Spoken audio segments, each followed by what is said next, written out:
দিন যতই যাচ্ছে মনে হচ্ছে গরমটাও কিন্তু ঠিক ততটাই বাড়ছে। জানি না এই গরমের হাত থেকে আমরা কবে রেহাই পাবো।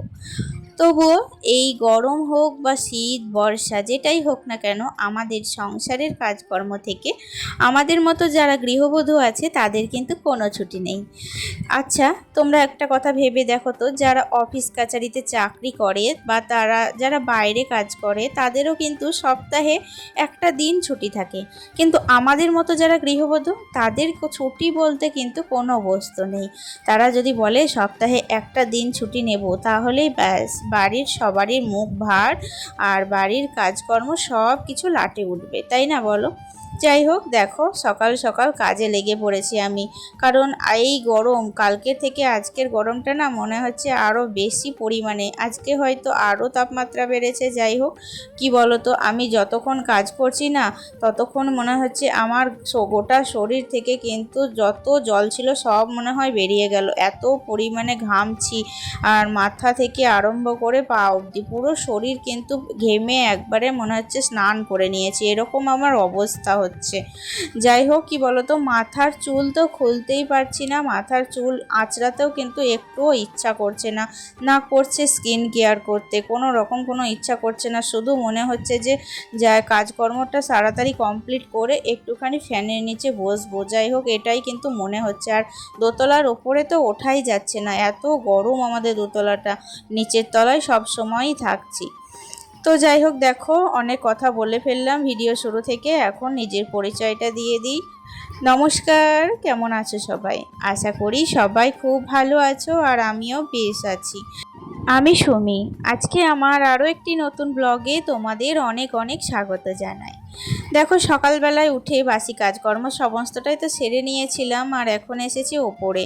ছেলেকে পাঠিয়ে দিয়েছি স্কুলে, কালকে কিন্তু ও স্কুলে যেতে চায়নি, কালকে স্কুলটা মিস হয়েছে, আর আজকে ওকে স্কুলে পাঠিয়ে দিয়েছি, কারণ শনিবারটা স্কুল হবে, তারপর কিন্তু আবার 10 দিন মতো স্কুল ছুটি পড়ে যাবে। একদিকে ভালোই হবে, এই গরমে বাচ্চাদেরও কিন্তু ভীষণ কষ্ট হচ্ছে স্কুল করতে।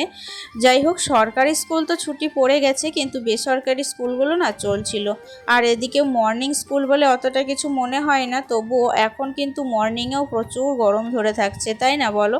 তাই জন্য কিন্তু 10 দিন মতো ছুটি পাবে, বাড়িতেও একটু রিল্যাক্স হবে।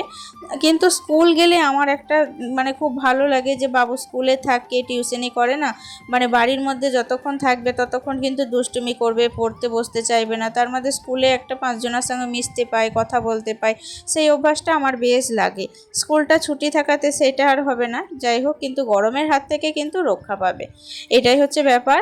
এখন কিন্তু দেখো, আমি এদিকে সোফাটাকে না সামনের দিকে টেনে নিয়ে এসেছি, কারণ পিছনে অনেকটা ময়লা জমেছিল আর পিছন দিকটা পরিষ্কার করাই হয় না, তাই জন্য আজকে একটু সামনের দিকে টেনে নিয়ে এসে পিছনটাও কিন্তু ভালো করে ঝাড়ু দিয়ে নিয়েছি।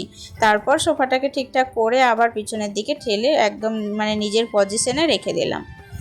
আর যখন আজকে আমি বাসি কাজ কমপ্লিট করে বাসি কাপড়টা কাচতে গিয়েছিলাম, তখনই কিন্তু বেশ কিছু আজকে কাচাকুচিও করেছিলাম, সেগুলোই এখন ছাদে এসেছি মেলতে।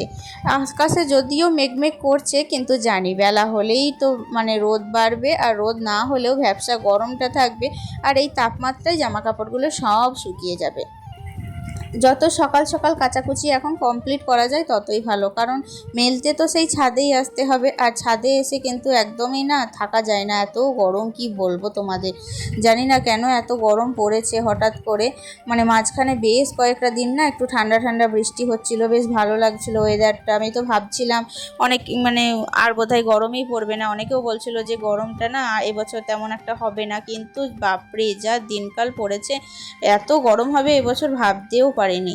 তখন দেখতে দেখতে সমস্ত জামা কাপড় মেলে দিয়েছি, আর এখন চলে এসেছি একদম বেডরুমে, কারণ আমার হাজবেন্ড আজকে একটু লেট করেই উঠেছে, তাই জন্য বিছানাটা এখনও পড়ে রয়েছে, তো সেই বিছানাটাকেই কিন্তু এখন কমপ্লিট করব, গোছাবো। আর তা করতে করতে ছেলেও চলে আসবে, তাই জন্য বেডরুমটা আমি সবসময় গুছিয়ে রাখি, ওর আসার আগে এসে যেন এখানে একটু রিল্যাক্সে ফ্যানের হাওয়ায় বসতে পারে। আসলে অনেকটা দূর থেকে হেঁটে আসে না, আস্তে আস্তে প্রচুর পরিমাণে ঘেমে যায় জানো তো। আর এমনিতেও স্কুল ইউনিফর্মগুলো তো টেরিকটের, ওগুলো না সুতির না, তাই জন্য আরও কিন্তু ওর খুব কষ্ট হয়। আমি ভাবছিলাম আজকে ওর হেয়ারটা কাটিং করাবো, কিন্তু কি বলো তো, আমাদের এখানে না যে নাপিতগুলো আর কি হেয়ার কাটে, তো তাদের না একটু অসুবিধা হয়ে গিয়েছে সেলুনে, তাই জন্য কিন্তু ওর আজকের আর চুল কাটাটা হলো না। দেখা যাক সামনের কোনো দিন কিন্তু চুলটা কেটে দেবো, কারণ চুল থাকলে না আমারই বিরক্ত লাগে জানো তো।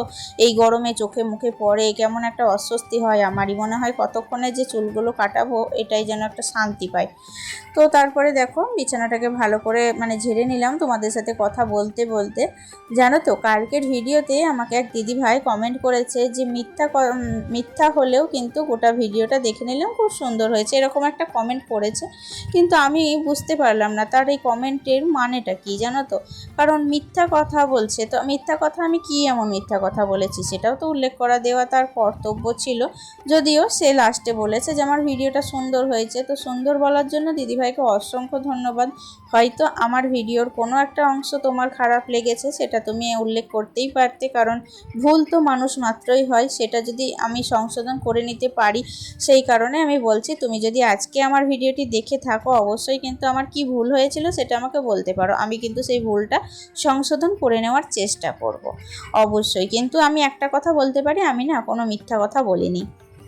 আমার সাথে রোজ প্রতিনিয়ত যেটি হয় বা আমি ডেলি লাইফস্টাইলে আমি সারাদিন যেগুলো করি সেগুলোই কিন্তু তোমার সাথে মানে তোমাদের সাথে শেয়ার করার চেষ্টা করি, বা আমার বাস্তব অভিজ্ঞতাগুলো কিন্তু আমি তোমাদের সাথে শেয়ার করার চেষ্টা করি।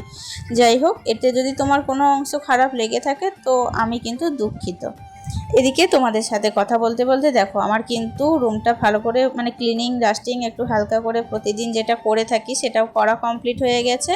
এখন ভালো করে রুমটাকে ঝাড়ু দিয়ে নেব, তারপরে আমি যাব রান্নার দিকে। কারণ বলো তো রান্নাটা না খুব তাড়াতাড়ি কমপ্লিট করব। আজকে অনেকগুলো পদ রান্না করব, মনের মধ্যে প্ল্যান করা আছে। তো যত তাড়াতাড়ি রান্নাটা কমপ্লিট করতে পারবো আমার নিজের জন্যই কিন্তু ভালো হবে।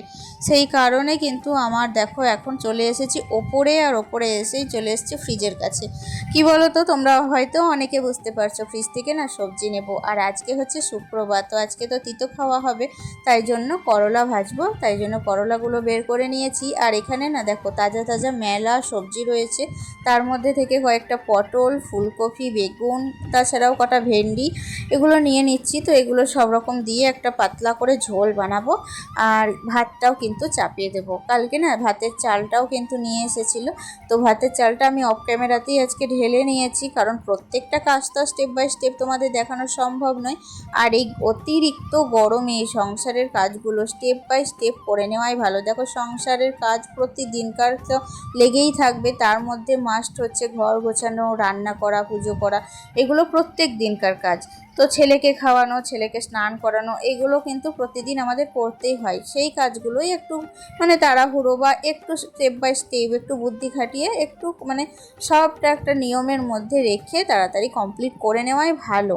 আর এই অতিরিক্ত গরম পড়েছে, তোমরা যারা আমার বন্ধু আছো বা যারা আজকে আমার ভিডিওতে হয়তো নতুন কোনো বন্ধু এসেছো, সকল বন্ধুদেরকেই বলছি তোমরা এই গরমে নিজেদের খেয়াল রাখবে, বেশি করে জল খাবে এবং নিজেদের বাচ্চাদেরও খেয়াল রাখবে। যদি কারোর বাচ্চা থেকে থাকে তো তোমরা কিন্তু অবশ্যই এই কথাগুলো মেনে চলবে। জানো তো এখন এই গরমে কিন্তু প্রচুর পরিমাণে সানস্ট্রোক হচ্ছে, রোদে বেরোতে একদমই বারণ করছে।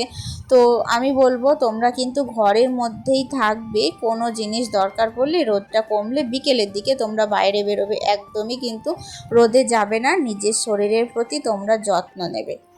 আর আজকে রান্না করেছিলাম দেখো সব রকম সবজি তো কাটা হয়েই ছিল, তারপর লাস্টে আবার করেছিলাম একটু সাজনে শাক। তো সাজনে শাক তোমরা কারা কারা খেতে ভালোবাসো বা তোমাদের কারা কারা তোমাদের বাড়িতে এই শাক রান্না করো অবশ্যই আমাকে কমেন্টে জানাতে ভুলবে না। হ্যাঁ, রান্নাবান্না কমপ্লিট করে নিয়েছিলাম, তখন ঘড়ির কাঁটায় বাজছে 12টা মতো। আর তারপর তাড়াহুড়োর মধ্যে ছেলেকে স্নান করাতে গিয়ে আজকে কি কি রান্না করেছি সেই ভিডিও ক্লিপটা তোমাদের কিন্তু শেয়ার করতে পারিনি বন্ধুরা। তো আমার মানে একদমই মাথায় কাজ করছিল না, ভুলেই গিয়েছি। তো এদিকে দেখো রান্না বান্নার পর গ্যাস ওভেনটাকে ভালো করে মুছে নিচ্ছি। আর এদিকে আমার হাজব্যান্ড এসেছিলো, কারণ বাইরে থেকে না একটু কীর্তনের চাঁদা নিতে এসেছিলো, তো তাদেরকে একটু চাল ডাল দেবে বলে হাত ধুতে এসেছিলো। তো ও ওদিকে চলে গেল, আমি বললাম যে তুমি আজকে দিয়ে দাও, আমি একটু ব্যস্ত আছি। আসলে তাড়াহুড়োর মধ্যে এখন ছেলেকে স্নান করাতে যাব, সবটা কমপ্লিট করব, তারপর কিন্তু ওকে খাওয়াবো। তাহলে চলো বন্ধুরা আজকে এতটুকুই, দেখা হচ্ছে নেক্সট ব্লগে। ভালো থেকো, টাটা।